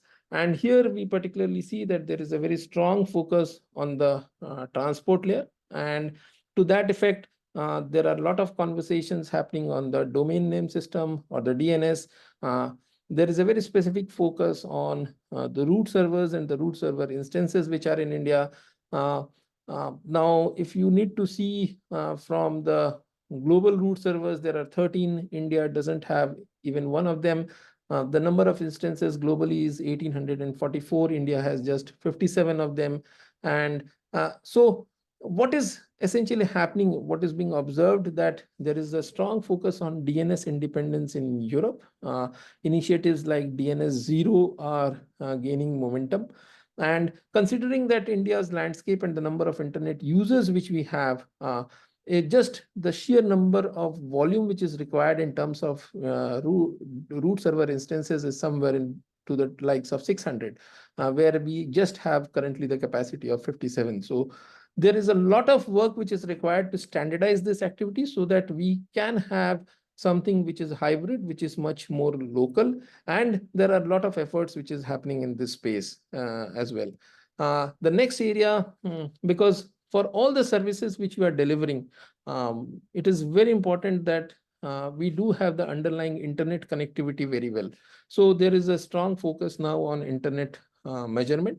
There is a project running within MeitY called Advanced Internet Operations Research in India. There are 100 places in India where anchors have been set up to measure the internet latency, buffering, and other parameters. And there is a portal on which you can run measurement from any point through this portal. Now, this is supported by MeitY. It is currently supported by NIXI. And this infra is allowing academicians to go and test the new protocols on which they are working in a very, very live environment. Now, some of the work which is going to come out of here are going to be the future standards in the IETF space, W3, and other SDOs which are working in the area of internet. Now, as far as the strategy is concerned, I think India is currently focusing on newer and relevant areas, the areas which are relevant for the growth of the country, like digital engineering, 6G, DNS, and the real work on standardization is happening at the cusp of horizontal and vertical standards. So there are standards on smart cities, there are standards on IoT, but how do you use IoT in smart cities? That is where, if we do have a standard, that is going to be of the optimum use, and that is what we are seeing as being developed. Standard essential patents, that is a very strong focus area, and encouragement of the organization to move up into the ladder of the maturity chain of standardization by not just being a spectator, but becoming a leader or a contributor or influencer is something which is gaining momentum. Now, in terms of recognition, standardization has always been considered as something which can be done additionally on top of the day job which one is doing. Now, this realization has gone in the psyche and the minds of the leaders and the boardrooms in India that standards development is a heavily engaged process, and it is the individuals who matter in standardization. So incentivization of contributors in the standardization space has started happening. We are seeing that this is also happening in the BIS framework, and the realization that standard is a full-time job has started to kick in. And as I said at the start, that the academic backhaul which has been missing, we are seeing a lot of very eminent professors now into this standardization discussions, and I am sure that this academic backhaul which has been missing till now will come into place. Now, why should we all care about this? This is my concluding slide, that technical activity in standardization is the driving force for the technological direction. So whatever happens in standards, you can broadly say that that is the technical direction which it is going to take. Things are very dynamic geopolitically. Our behavior and the way we develop standards, the way we write comments, the way we contribute to the existing standards, that is going to decide that how we conduct ourselves into with the relationship with different countries. And for the common user, it is very common man in India, it is very important that digitally delivered services are trustworthy, because we are transferring money through digital medium. Our insurance is getting done through digital medium. A lot of telemedicines and other stuffs are happening through digitally. So this digitally delivered services are trustworthy. That is the foundational pillar on which we can absolutely be sure once we are following certain standards. And at the end, positioning of the India at an influential level, where because of the use cases which we have, we should be able to say that where is the standard needed and what kind of standard is needed. And for that, we'll have to have increased participation in different SDOs. And that is where we will be able to drive the direction of standardization and use the standards which are required locally and are also relevant globally. So thank you, and I'll stop here and look forward to your questions and comments. Yeah, thank you, Anupam Kaul. There's already a question in the Q&A section, especially targeting you. But thanks for pointing to indeed a gap that in academics and university standardization is not yet high on the agenda. We are working on that to change that, but this needs some time, and therefore some kind of coalition or even with India and you would be nicely. There was a question about activities to get or initiatives to include SMEs and others into standardization. Is there some Indian specific activity going on? Did you see the question? Yeah, I'm just going through it. Sorry, what was the question? Let's see. But I also invite the other speakers. We have not much time left, just to share your perspective and views on what you have heard so far. I was impressed, but I do not want to kind of come up with my first questions. But so I would like to answer. Yeah. So this question fundamentally is asking that for small and medium enterprises, okay, participation in standard is a little difficult because of the lack of resources. So essentially, standardization is a big boys game. But as a few years back, before the pandemic, it was literally mandatory for anyone to participate in a standards meeting has to travel for the meeting.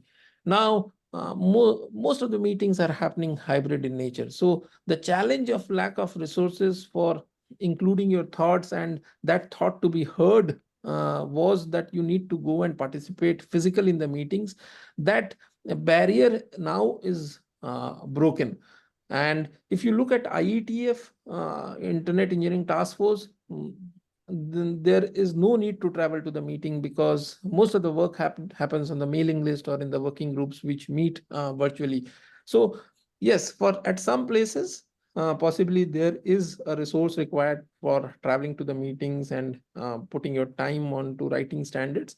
But assuming that the time for development of standards is the same, the barrier for and the resource required for putting that standard into the development process, that barrier is now broken, whether it is a small and medium enterprise in India or it is a small and medium enterprise in Europe. I'll stop here if any other panelist has any other opinion. I mean, I completely agree with you. You see, the biggest challenge of SME or startup is the membership fee. Initially, of course, set aside the BIS. I mean, BIS does not charge anything. It's voluntary. But then resource allocation. I mean, all these startups SMEs have the issue of resource allocations. Awareness in India is very limited, realizing the importance of these standards. So for example, in TSDSI through Ministry of Communications, we said, we all understand we need this startup ecosystem to be a part of this standardization. Hence, funds must be allocated, or to have the very reduced membership fee. So which was implemented. TSDSI has a category of membership fee, which is low or which is less for SME. I mean, while we suggested it should be free or it should be bare minimal. And second is awareness. Of course, as I said, realizing the importance of standardization while carrying out any research and innovation is important. I mean, the earlier you become a part of this standardization community, the better it is for you, the one you are inventing or one you are innovating. I mean, when you start incorporating those requirements and specifications and become a part of the bigger ecosystem, you have a higher potential, higher possibility of converting your patent into a standard essential patent. So I think efforts are happening in India. It's easy to say, difficult to implement it even in EU. I mean, even when we have regulations, when we have a fund allocation, still is struggling. So a lot need to be done, and I think India is doing all possible and ready to listen and implement it. Thank you. I may ask a question because some of you mentioned also the Indian standardization strategy and also the related activities followed. What was your reaction to the European standardization strategy, but also maybe the US one, published in 22 and 23? How was this perceived?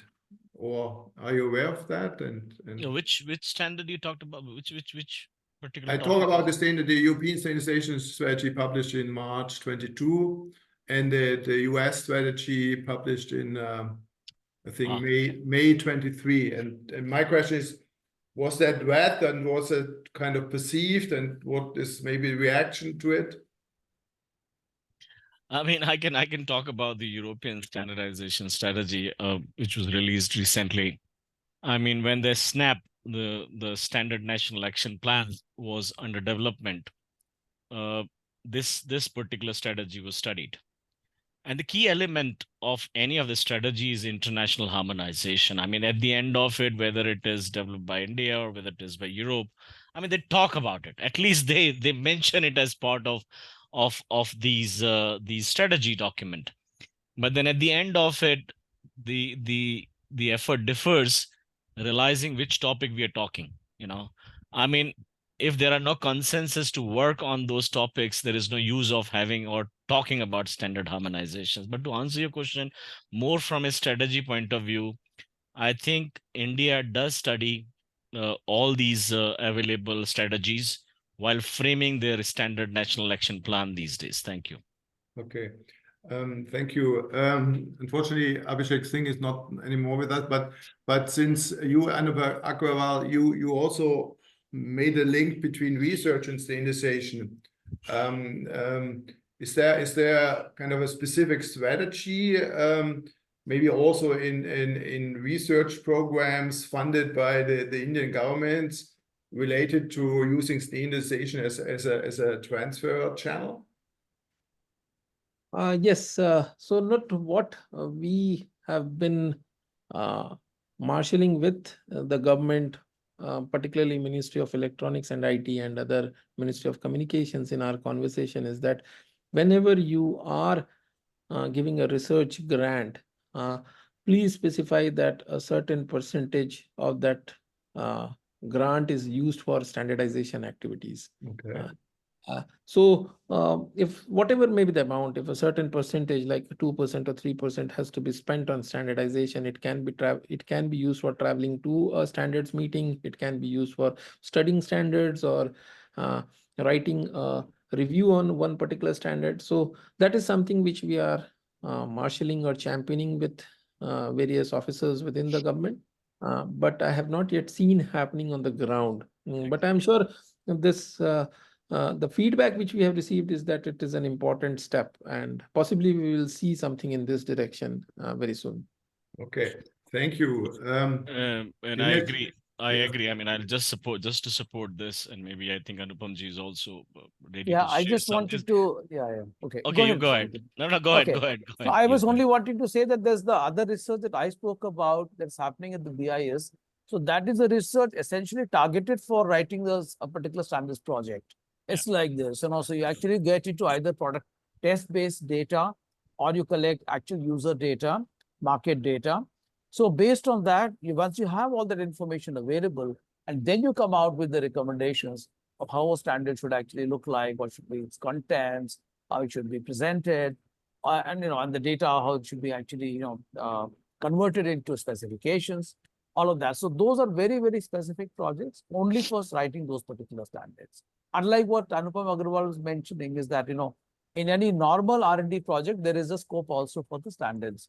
But these are the other way around. They're actually dedicated for writing those standards. That's the difference. Yeah. And which is working very nicely now. Yeah, actually. exactly. I mean, the efforts have started, but it's not harmonized as Anupam highlighted. For example, DST, Department of Science and Technologies, they do launch projects. Okay, they even launch project on a joint funding. So even EU India had a joint funding. Few projects were launched, and in EU, whether it is Horizon Industry or Horizon Europe, we have a mechanism of transparency, and then consortium normally bid for it. So we share these best practices. Some efforts have happened. In case of 6G, for example, government is ready to listen. I think Anupam presentation did talk about Bharat 6G Alliance. Government of India has set up this Bharat 6G Alliance, and their target is to replicate something like public-private partnership. We did it in EU. They want to have this Bharat 6G Alliance on the similar framework. They have even signed an MOU with various association, including 6G IA of Europe. They even want to hear about Hexa project in EU. Right now, they are trying to set up guidelines for a project called Orbit, and they know that without industry, the efforts will not fructify. As of now, until now, they were giving the grant to Indian Institute of Technologies only to the academia. But I think now they have understanding that, unless and until industry doesn't come on board, the use is not there. So let's see. We all understand they need to increase the funding. We all understand that they need to have industry participation, but it's not easy in India, considering various limitations. But they are ready. I mean, BIS is doing some efforts. DST has done some efforts, and that is where we keep on telling them that this is how you should do it.